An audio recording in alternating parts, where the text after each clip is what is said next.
In this video, I'm preparing to implement a control system for a motor that runs the actuator of a mixing process.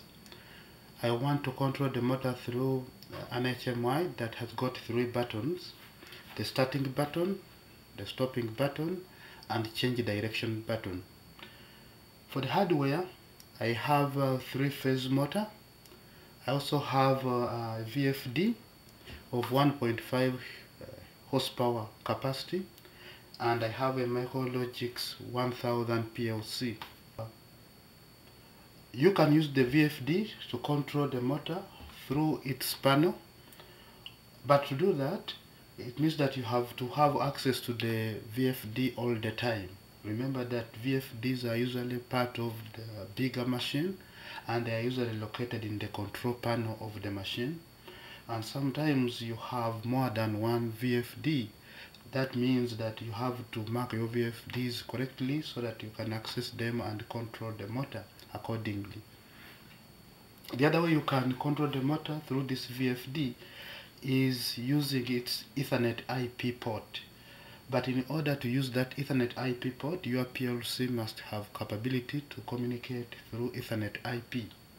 Since I have a Micrologix 1000 PLC that has no Ethernet communication capability, I'm going to be using the block terminal of the VFD to control the motor.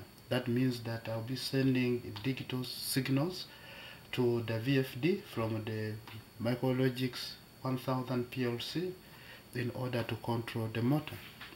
Now in my circuit, I need the three buttons as inputs to the PLC.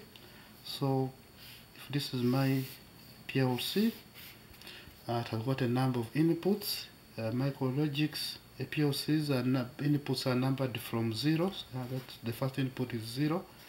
I have the second input as 1, the third input as marked as 2. I have three switches, one for starting the PLC, the second one for stopping the PLC, and the third one is for changing direction. All these are momentary button switches, so I'll connect those switches, one side of the switches, directly to the inputs of the PLC. Now I must feed these with 24 volts. Fortunately, my Micrologix 1000 PLC gives me a 24 volt output, so I'll tap that from the PLC by 24 volts positive, and I'll connect that to the other side of all the switches. That way, if I press one of these switches, the PLC will sense the signal changing from low to high. So that's the input side of the PLC. On the outside, on the output side, I'll have my VFD, which takes 120 volts AC from the mains and outputs three-phase power supply, which varies from 0 to 230 volts line to line. On the terminal block, I have a start input, I have a stop input, and I have change direction input.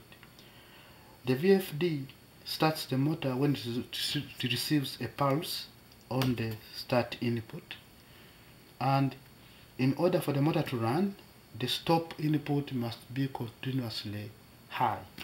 Now on the PLC side, the outputs are relays.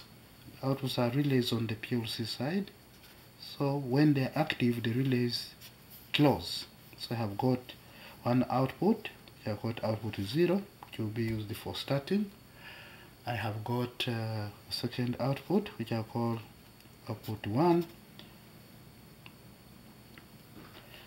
for stopping, and I have got a third output, which I call output 2 for changing direction. Now I'll pick up the 24 volts and supply the other side of all the outputs, because they are relays, so when they close I get a 24 volt input going to my VFD. So the other side of output 0, I connect it directly to the start. Then I connect the other side of output 1 to the stop input of the VFD, and I connect the other side of output 2 to the change direction input of the VFD. Now you notice that I take 24 volts from the PLC.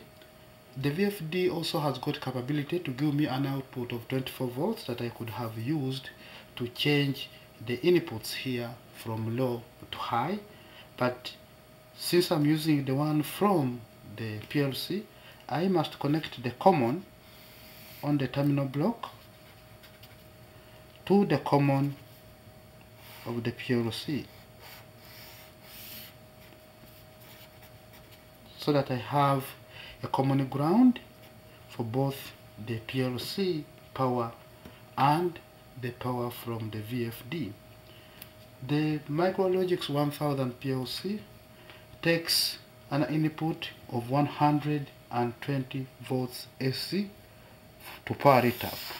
So I'll connect 120 volts AC to power the Micrologix 1000 PLC for my control system.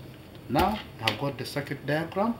I'm just going to go ahead and finish wiring it up, and when we meet again I'll show you my wiring.